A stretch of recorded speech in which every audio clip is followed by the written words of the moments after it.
अस्सलाम वालेकुम जी। ये एक देसी नुस्खा जड़ा अज मैं तुसें नाल शेयर करना पिया।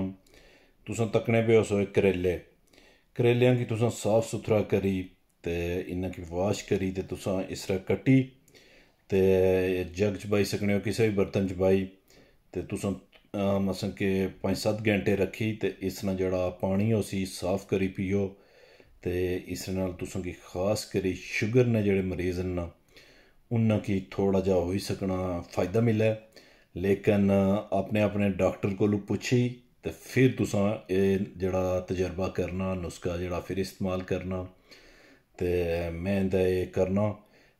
वैसे ही जेह्ड़ा वै इस नाल इक जेह्ड़ा कोड़ा इस ना शरबत समझी किनो या पानी उसी ते मैं उसने नाल काफ़ी अरसे तो जेह्ड़ा वै ट्राई करना पिया ते इसने बड़े ज़्यादा बेनिफिट न। लेकिन अगर कोई बंदा जेह्ड़ा कोई ट्राई करसी वो पैह्लें अपने डॉक्टर नाल मशवरा करी किनसी। बहुत शुक्रिया जी।